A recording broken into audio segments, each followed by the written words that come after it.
بسم اللہ الرحمن الرحیم۔ اللہ تبارک و تعالیٰ کے یہ مقدس اور بابرکت نام جسم سے ہر قسم کی عارضی اور بیماری کو یکسر بھگا دیتے ہیں۔ گویا وہ ایک روحانی علاج ہے جو ہر تکلیف کو جڑ سے اکھاڑ پھینکتے ہیں۔ کوئی بھی شخص خواہ مرد ہو یا عورت جو اپنی کسی بھی نماز کے بعد ان پاکیزہ ناموں کی تلاوت دل سے کرے تو اللہ رب العزت اس کے جسم کو ہر مرض سے پاکیزہ اور صحت مند فرما دے گا، جیسے کوئی صاف شفاف چشمہ اپنی روانی سے ہر گندگی کو دھو ڈالتا ہے۔ جو انسان ان دو ناموں کی تلاوت کو اپنی زندگی کا حصہ بنائے وہ کبھی بیماری کے گرفت میں نہ آئے گا، کیونکہ یہ نام اس کے لیے ایک روحانی ڈھال بن جاتے ہیں۔ پیارے اور معزز ناظرین، آج میں آپ کے سامنے ایک ایسی عظیم روحانی نعمت لے کر حاضر ہوا ہوں کہ اگر 100 سال کا ضعیف بزرگ بھی اسے پڑھ لے یا کوئی عمر رسیدہ خاتون اس کی تلاوت کرے تو گویا ان کے جسم میں شباب کی بہار لوٹ آئے، ان کی رگوں میں توانائی دوڑنے لگے اور وہ جوانوں کی سی چستی و توانائی پالیں۔ ان کی ہر بیماری، خواہ وہ کتنی ہی پرانی یا شدید کیوں نہ ہو، نیست و نابود ہو جائے گی۔ جیسے سورج کی کرنیں رات کے اندھیرے کو چیر دیتی ہیں، وہ ہر مرض سے مکمل آزادی پالیں گے، اور اللہ پاک جو رحمان و رحیم ہے انہیں شفا کی ایسی دولت سے نوازے گا کہ ان کی زندگی خوشیوں سے بھر جائے گی۔ خدا را آج کے اس مبارک عمل کو پڑھ کر اپنے دونوں ہاتھوں سے اپنے پورے جسم پر پھیر لیجئے، جیسے آپ اپنے جسم کو رحمت الہی سے مزین کر رہے ہوں۔ انشاءاللہ آپ کے جسم کے اندر یا باہر، چھپی ہوئی یا ظاہری، کوئی بھی بیماری یا تکلیف جو آپ کی زندگی کو پریشانیوں اور مصیبتوں کے گھیرے میں لے آئی ہو، وہ سب کی سب ختم ہو جائیں گی، گویا وہ کبھی تھی ہی نہیں۔ آپ کا دکھ درد مٹ جائے گا اور آپ کی روح ایک نئی روشنی سے جگمگا اٹھے گی۔ اللہ پاک جو شافی ہے آپ کو صحت کی ایسی نعمت سے مالا مال فرما دے گا کہ آپ اس کی حمد و ثنا سے اپنا دل بھر لیں گے۔ میری سب سے پہلے اپنے خالق و مالک، اپنے رب کریم سے التجا ہے کہ اے میرے پروردگار، جو نگاہیں آج اس ویڈیو کو دیکھ رہی ہیں، جو دل اس پیغام کو سن رہے ہیں، میرے تمام بھائیوں بہنوں اور دوستوں کو ایسی صحت مند، خوشحال اور پرمسرت زندگی عطا فرما کہ وہ تیری نعمتوں کی شکر گزاری میں مشغول رہیں۔ سب کو شفائے کامل عطا فرما تاکہ ان کے جسم و روح دونوں تندرست ہوں۔ وہ لوگ جو دور دراز کے سفر کر کے ڈاکٹروں کے پاس جاتے ہیں، اپنی جمع پونجی لاکھوں روپے علاج پر خرچ کر دیتے ہیں، بڑے بڑے ہسپتالوں میں مہنگے علاج کرواتے ہیں، مگر شفا ان سے روٹ جاتی ہے۔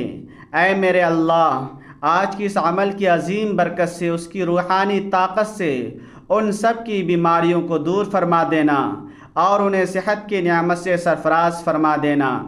بالخصوص ان گھروں میں جہاں بوڑھے والدین ہیں جو بیماری کی وجہ سے بستر مرگ پر پڑے ہیں، اٹھ نہیں سکتے، چل پھر نہیں سکتے، کھانے پینے سے عاجز ہیں، اے میرے رب رحیم، اس عمل کی برکت سے انہیں ایسی تندرستی عطا فرما کہ وہ پھر سے چلنے پھرنے، زندگی جینے کے قابل ہو جائیں اور ان کے چہروں پر مسکراہٹ لوٹ آئے۔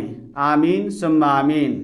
اللہ کے نیک بندو، آج کا یہ عمل ایک نایاب موتی کی طرح قیمتی اور بیش بہا ہے۔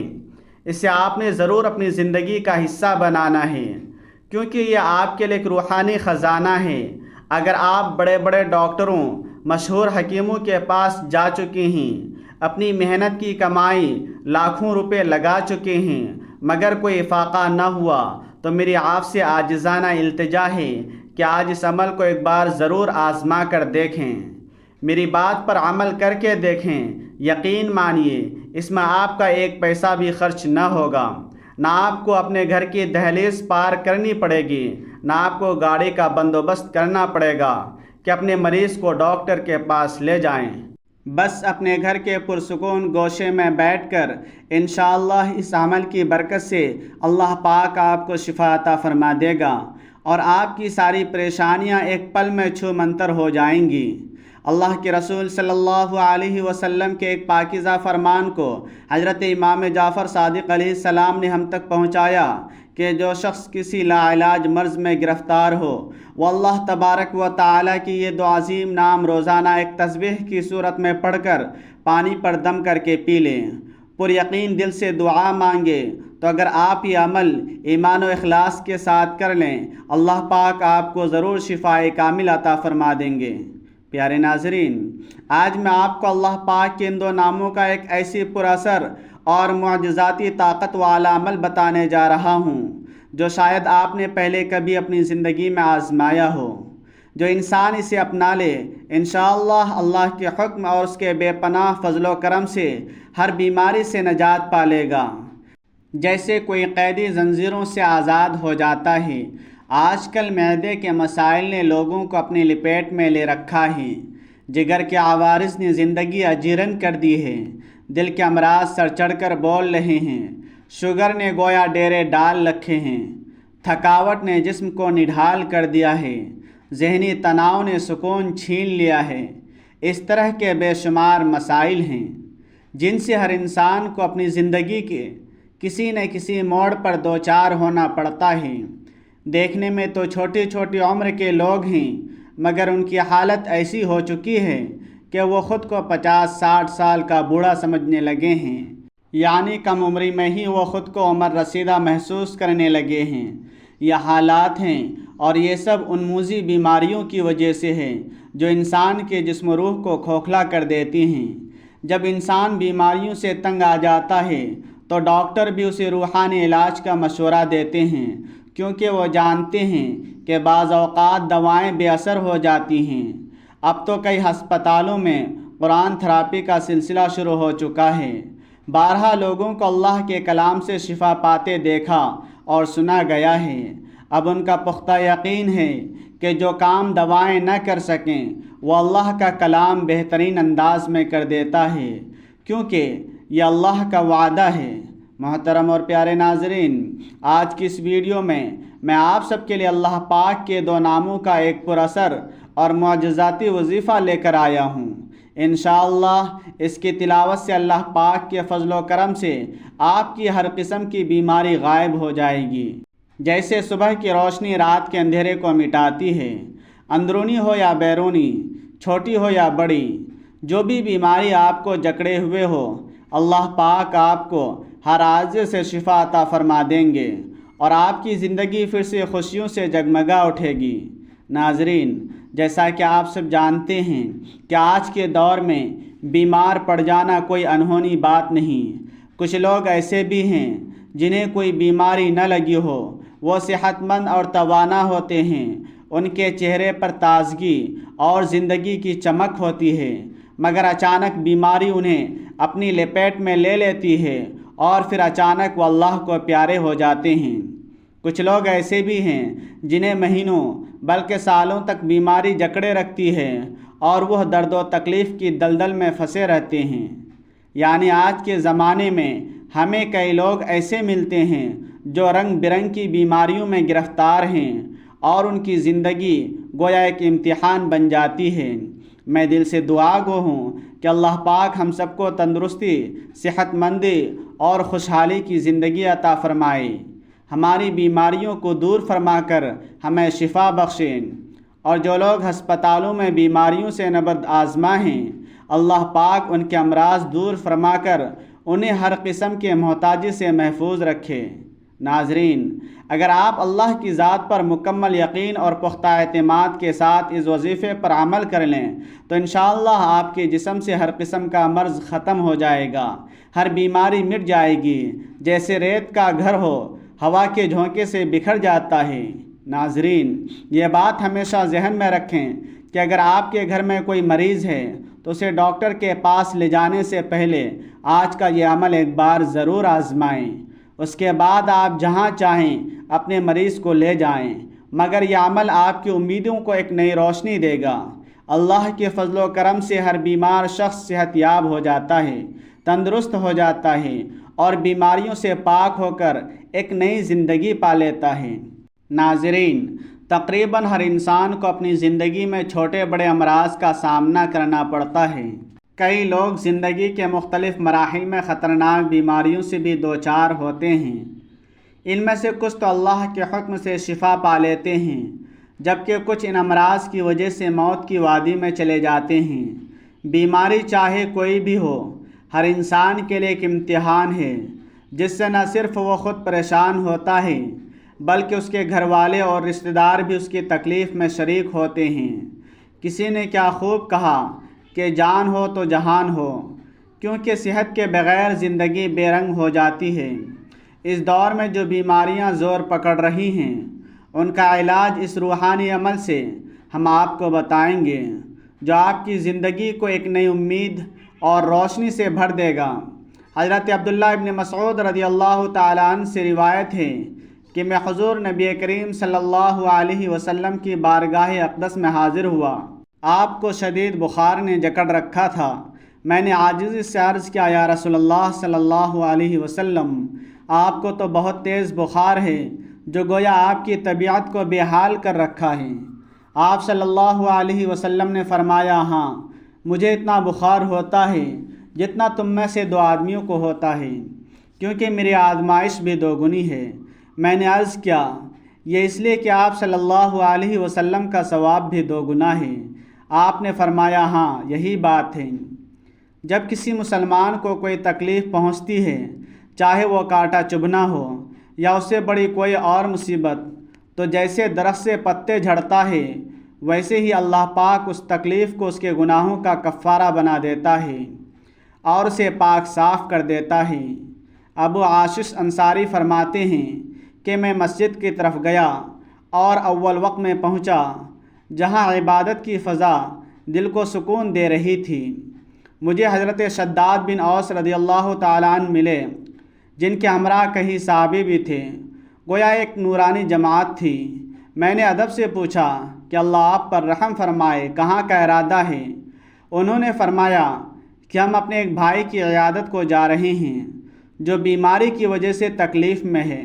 یہ سن کر میرا دل بھی ان کے ساتھ چلنے کو بے قرار ہوا اور میں ان کے ہمراہ ہو لیا۔ ہم اس مریض کے پاس پہنچے، جہاں انہوں نے اس سے حال و احوال پوچھا کہ تمہاری طبیعت اب کیسی ہے؟ مریض نے جواب دیا، اللہ تبارک و تعالیٰ کا فضل و کرم ہے جو مجھے سہارا دے رہا ہے۔ حضرت شداد رضی اللہ تعالیٰ عنہ نے فرمایا کہ رسول اکرم صلی اللہ علیہ وسلم نے ارشاد فرمایا، اللہ تبارک و تعالیٰ فرماتے ہیں کہ جب میں اپنے مومن بندے کو آزمائش میں ڈالتا ہوں اور وہ میری حمد بجا لاتے ہوئے صبر کرتا ہے، تو وہ شفا پا کر اپنے بستر سے اٹھتا ہے، گویا اسے نئی زندگی مل جاتی ہے۔ اللہ فرشتوں سے فرماتے ہیں کہ میں نے اس بندے کو آزمائش میں ڈالا اور اسے پابند کیا، تم اس کی تندرستی کے وقت اس کے جو اعمال لکھتے تھے انہیں جاری رکھو تاکہ اس کا ثواب کم نہ ہو۔ ان احادیث سے معلوم ہوتا ہے کہ بیماری انسان کے گناہوں کو دھو ڈالتی ہے، جیسے بارش زمین کی گرد صاف کر دیتی ہے۔ اس کے ذریعے اللہ تعالیٰ اسے عظیم اجر عطا فرماتے ہیں، بشرطے کہ وہ صبر کرے، ناشکری یا شکوہ نہ کرے۔ مزید یہ کہ اللہ کے احسانات میں سے ایک یہ بھی ہے کہ بیمار شخص کو بیماری کے دوران وہ ثواب ملتا رہتا ہے جو وہ تندرستی میں اپنے اعمال سے کماتا تھا، گویا اللہ اس کی نیکیوں کو جاری رکھتا ہے۔ کسی بھی نوعیت کی بیماری ہو، اس کا علاج کرنا سنت ہے اور علاج سے کبھی پرہیز نہیں کرنا چاہیے۔ بحیثیت مسلمان ہمارا ایمان ہے کہ بیماریاں اللہ کی طرف سے امتحان ہیں، ان کا علاج دواؤں سے کرنا چاہیے، مگر سنت کے مطابق روحانی علاج بھی جائز اور پسندیدہ ہے۔ اللہ تعالیٰ کا وعدہ ہے کہ شفا اسی کی طرف سے ملتی ہے جو ہر مرض کا شافی ہے۔ اس کے لیے بندے کو اپنے رب سے اس انداز میں دعا مانگنی چاہیے کہ اس کا اثر گہرا ہو اور دل کی گہرائیوں سے نکلے۔ جب بے حساب دوائیں کھانے سے فائدہ نہ ہو تو دیکھا گیا ہے کہ ساتھ روحانی عمل سے مرض جلد ٹھیک ہو جاتا ہے اور اس کی جڑیں بھی ختم ہو جاتی ہیں۔ بس بندے کو دعا کا سلیقہ آنا چاہیے، اس میں عاجزی اور اخلاص ہونا چاہیے، کیونکہ اخلاص ہی دعا کی روح ہے۔ جو لوگ اس اسم کو تسبیح کی صورت میں پڑھ کر پانی پر دم کر کے پی لیتے ہیں، انہیں نہ صرف جسمانی بیماریوں سے نجات ملتی ہے بلکہ باطنی سکون بھی نصیب ہوتا ہے، جو ان کے دل و دماغ کو روشنی سے بھر دیتا ہے۔ یہ مرض چاہے دنیاوی پریشانیوں سے جڑا ہو، اس سے چھٹکارے کے لیے بندے کو اللہ پر پختہ بھروسہ رکھنا چاہیے اور اپنی عبادات و اذکار میں ثابت قدم رہنا چاہیے۔ اس اسم کو تسبیح کی صورت میں پڑھنے والے کبھی خود کو تنہا نہیں پاتے، ایک روحانی قوت ان کے ساتھ رواں رہتی ہے جو انہیں ہر مشکل میں سہارا دیتی ہے۔ یہ مایوسی اور ڈپریشن کا آزمودہ علاج ہے۔ جن لوگوں میں منفی خیالات جنم لیتے ہیں ان کے لیے یہ نہایت مفید عمل ہے، کیونکہ یہ دل کو سکون اور دماغ کو طمانینت بخشتا ہے۔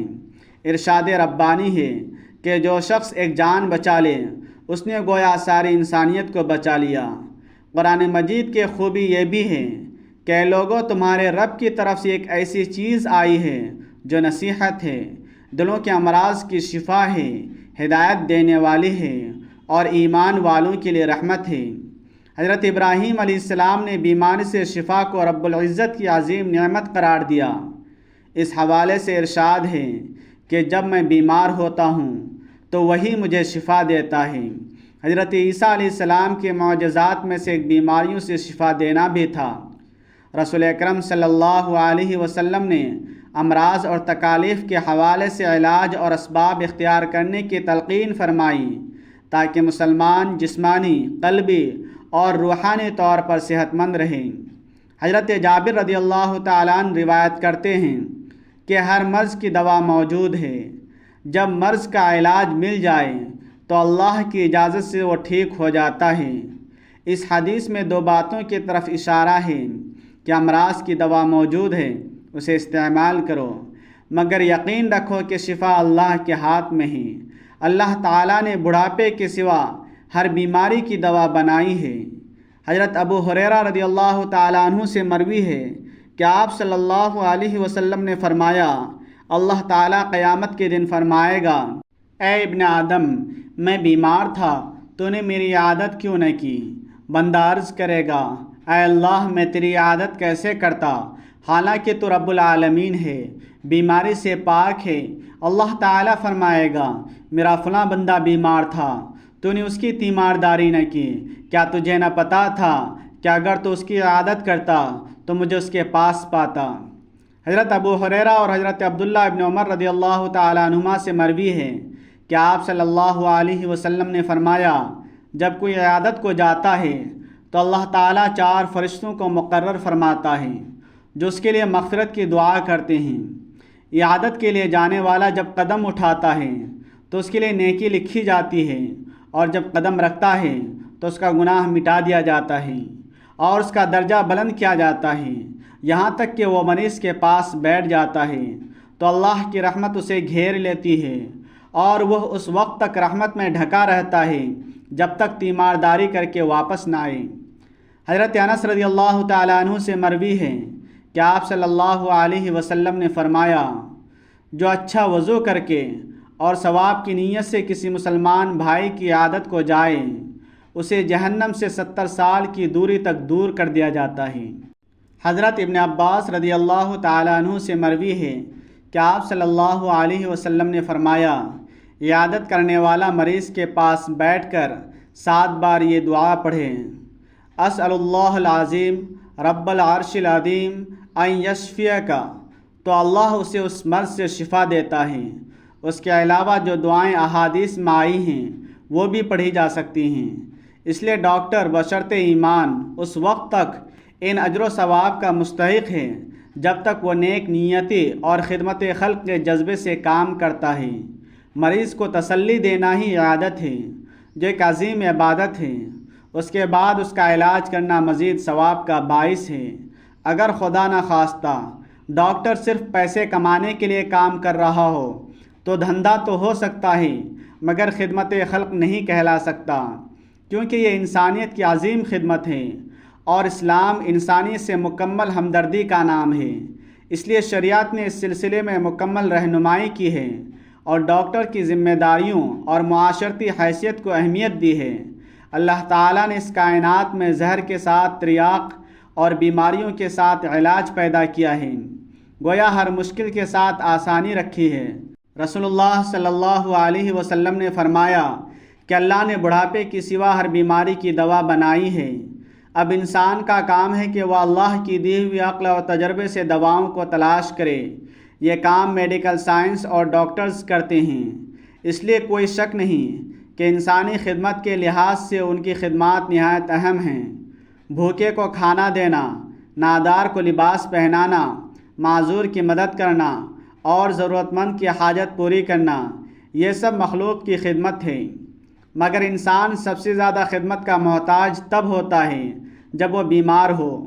بیماری انسان کو اس مقام پر لے آتی ہے کہ کھانا سامنے ہو تو کھا نہ سکے، ہاتھ پاؤں سلامت ہو تو چل نہ سکے اور تیمارداروں کے رحم و کرم کا محتاج ہو جائے۔ اس لیے رسول اللہ صلی اللہ علیہ وسلم نے مریض کی عادت اور تیمارداری کو عظیم اجر کا باعث قرار دیا۔ آپ نے فرمایا کہ جب تک کوئی مریض کی عادت میں رہتا ہے وہ گویا جنت کے باغ میں ہوتا ہے۔ اس طرح ڈاکٹر اپنی ڈیوٹی کے دوران اس حدیث کے مستحق ہوتے ہیں۔ آپ صلی اللہ علیہ وسلم نے فرمایا کہ لوگوں میں سب سے بہتر وہ ہے جو لوگوں کو سب سے زیادہ نفع دے، اور ڈاکٹر اور معالج سے بڑھ کر کون نافع ہو سکتا ہے۔ گویا حضور صلی اللہ علیہ وسلم کی بارگاہ سے ڈاکٹر کو بہترین انسان کا اعزاز ملا۔ اس سے بڑھ کر کیا عزت ہو سکتی ہے؟ حقیقت یہ ہے کہ ڈاکٹر انسانوں کے سب سے بڑے محسن ہیں، اور اس نسبت سے ان کی عزت معاشرے کا فرض ہے۔ کبھی کبھی علاج سے فوری فائدہ نہ ہو یا مریض کی موت ہو جائے تو لوگ ڈاکٹر سے الجھ پڑتے ہیں، حتیٰ کہ ان کی جان کو خطرہ ہو جاتا ہے۔ یہ غیر ذمہ دارانہ رویہ ہے، کیونکہ علاج انسان کے بس میں ہے، مگر شفا اللہ کی مشیت کے بغیر نہیں ملتی۔ ہم یہ نہیں کہہ سکتے کہ ڈاکٹر مفت علاج کریں یا گھر سے دوائیں لا کر دیں، مگر یہ ضرور ہے کہ اس پیشے کو محض کاروبار نہ بنایا جائے، اجرت کے ساتھ ثواب کا پہلو بھی ملحوظ رکھا جائے۔ آج کل تعلیم اور علاج کاروبار بن گئے ہیں۔ معاشی لالچ نے کئی ہوٹلوں کو ہسپتالوں میں بدل دیا ہے۔ ڈاکٹروں کی فیس مریض کے لیے بوجھ بن گئی ہے۔ فیس کے سلسلے میں نئی روایت یہ ہے کہ مریض ہر بار مشورے کے لیے جائے تو فیس دے۔ اس طرح کبھی ہفتہ وار فیس وصول ہوتی ہے۔ آمدنی کے ذرائع بھی بنائے گئے ہیں۔ دوائیں لکھی جاتی ہیں اور مخصوص دکانوں سے خریدنے کو کہا جاتا ہے تاکہ کمیشن ملے۔ مریض پر بوجھ ڈالنے اور جیب بھرنے کے لیے کبھی دوائیں بدل دی جاتی ہیں، حالانکہ پرانی دوائیں ختم بھی نہیں ہوتیں۔ اسی فارمولے کی دوسری دوا، جس کا نام کمپنی کی وجہ سے مختلف ہوتا ہے، لکھ دی جاتی ہے۔ مریض کو ڈاکٹر کی یہ چالاکی پتہ بھی نہیں چلتی۔ کبھی ضرورت سے زیادہ دوائیں لکھ دی جاتی ہیں اور چند دن بعد نسخہ بدل دیا جاتا ہے، جس سے زائد دوائیں ضائع ہو جاتی ہیں۔ نقلی یا ایکسپائرڈ دوائیں دے کر مہنگی دوائیوں کی قیمت وصول کی جاتی ہے۔ غیر ضروری ٹیسٹ کروائے جاتے ہیں۔ اگر مریض نے دوسرے ڈاکٹر سے ٹیسٹ کروایا ہو، چاہے رپورٹ تازہ ہو، نیا ڈاکٹر دوبارہ ٹیسٹ کرواتا ہے اور اپنی تجویز کردہ پیتھولوجسٹ سے ٹیسٹ کروانا لازمی قرار دیتا ہے۔ ان حرکتوں میں خلوص یا تحقیق کا جذبہ کم ہی ہوتا ہے۔ زیادہ تر مقصد پیسہ کمانا ہوتا ہے۔ کبھی ایک ڈاکٹر دوسرے ڈاکٹر یا ہسپتال کو مریض ریفر کرتا ہے۔ اگر یہ مریض کی بہتری کے لیے ہو تو قابل قدر ہے، مگر افسوس کہ ان سب کا مقصد کمیشن کھانا ہوتا ہے۔ دوائیوں، ٹیسٹوں اور ریفرل پر کمیشن، ان کمیشنوں نے مریض کی کمر توڑ دی ہے اور غریب کے لیے ہسپتال جانا خواب بن گیا ہے۔ فقہی طور پر یہ کمیشن رشوت ہے، جو لینا اور دینا حرام ہے۔ یاد رکھیں، اسلام میں حقوق اللہ کے ساتھ حقوق العباد کی دوہری اہمیت ہے۔ حقوق العباد میں خدمت خلق بنیادی ہے اور اس میں مریضوں کا علاج عظیم نیکی ہے۔ اگر ڈاکٹر اخلاص سے اپنی ذمہ داری نبھائیں تو یہ انسانیت کی خدمت اور بڑی نیکی ہوگی۔ ناظرین، آپ نے 111 مرتبہ یا اللہ یا سلام پڑھ کر مریض پر دم کرنا ہے۔ انشاءاللہ اللہ کے فضل سے جیسے ہی آپ یہ عمل شروع کریں گے، مریض کی بیماریاں گھٹنا شروع ہو جائے گی، اس کی تکلیف کم ہو جائے گی اور اس کا جسم بیماری سے پاک ہو جائے گا۔ ناظرین، اس عمل کو لازمی کر لیجئے۔ 111 بار پڑھ کر مریض پر دم کیجئے، انشاءاللہ اللہ شفا عطا فرمائے گا۔ ناظرین، ہم سب جانتے ہیں کہ صحت اللہ کی عظیم نعمت ہے، مگر ہر انسان کبھی نہ کبھی کسی مرض میں مبتلا ہو جاتا ہے۔ ہمیں اللہ سے دعا مانگنی چاہیے کہ وہ ہماری بیماریوں کو دور فرمائے اور اپنا خاص فضل عطا فرمائے، آمین۔ جزاک اللہ خیرا۔ ناظرین، امید ہے کہ آج کی ویڈیو آپ کو پسند آئی ہوگی۔ اگر ویڈیو اچھی لگے تو لائک، کمنٹ اور دوستوں کے ساتھ شیئر کیجیے۔ ناظرین سے گزارش ہے کہ اللہ تعالیٰ کی 99 ناموں میں سے کوئی ایک نام کمنٹس میں ضرور لکھیں۔ اللہ ہم سب کا حامی و ناصر ہو۔